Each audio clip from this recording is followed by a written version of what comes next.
Good afternoon, Jets Nation. Welcome to the Jets Show. And today, we're going to be talking about my top 5 free agent targets because the legal tampering period starts in a couple hours. So without further ado, let's get it started. Alright, so we're going to start from the bottom to the top, and coming in at the 5th place is Uzomah, tight end from the Cincinnati Bengals. This past season with Cincinnati, he had 492 receiving yards along with 5 touchdowns. Now, he was on a very crowded offense. I mean, he had 2 1,000-yard receivers and a 1,000-yard rusher, and also a guy who was close to getting 1,000 yards, and they also did make it to the Super Bowl as well.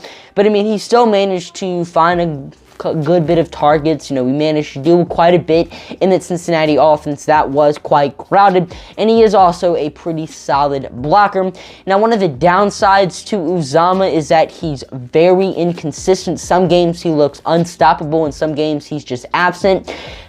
But I see that as a good thing because I think the New York Jets sign him to kind of use him more as a tight end number 2. Draft a tight end in the 2nd round.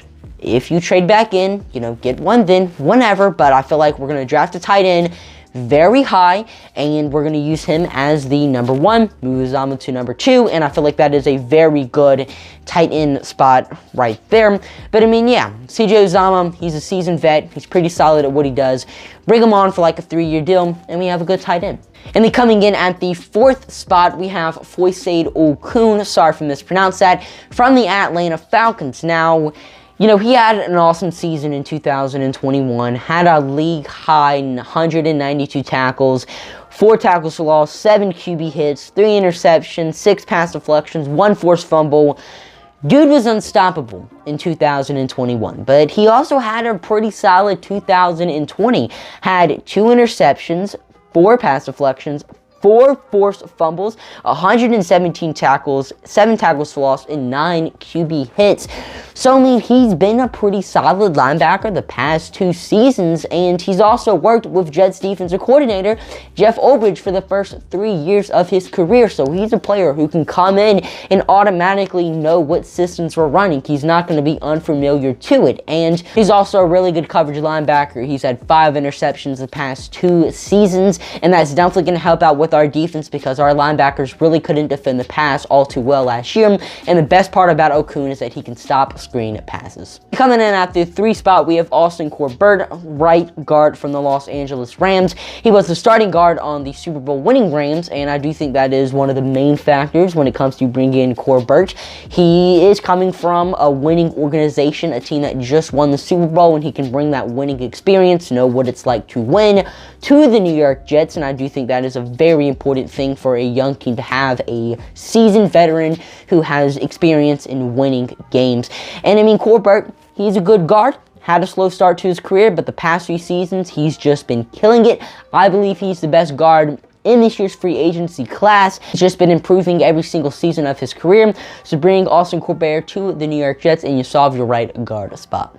And then at this number 2 spot, we have Tyrone Matthews, safety from the Kansas City Chiefs, and he's another player like Corbett who is coming from a winning organization. He was a Super Bowl champion in 2019, so he knows what it's like to win, and he knows what it's like to be around a winning organization, and that's something very important for a young team to have. Matthew also has expressed interest in joining the New York Jets and has a very close friend in Will Parks on the New York Jets, and he's liked photos of himself in a Jets uniform, and he's also said that if he were to be a New York Jet, he would wear number 1, so he's already envisioned himself in a Jets jersey and what numbers would look best in a Jets uniform for Tyrone Matthews, so that's just something to think about. But I mean, he's just a really good player. He's been one of the best safeties in the NFL for quite some time now. He can make plays in the box, he can make plays in coverage, he can do it all, and he's also a pretty good locker room guy. Now, yes, he's had some altercations on the field, he's had some altercations with the fans, but that doesn't paint the whole picture about Tyrone Matthews. I mean, he's a really good guy. He was nominated for the Walter Payton Man of the Year award, and they just don't give out nominations for free. You have to earn those nominations, and Tyrone Matthews obviously earned those, and I mean, he's just a great locker room guy. A lot of reports saying that. So bring on Tyrone Matthews. If we don't sign Marcus Williams, who is my number one free agent target. I mean, Marcus Williams is one of the best safeties in the NFL and is improving every single season of his career. And by the time his contract is done with whatever team he signs with, there's a good chance that he becomes the best safety in the NFL. I mean, he's really good in coverage.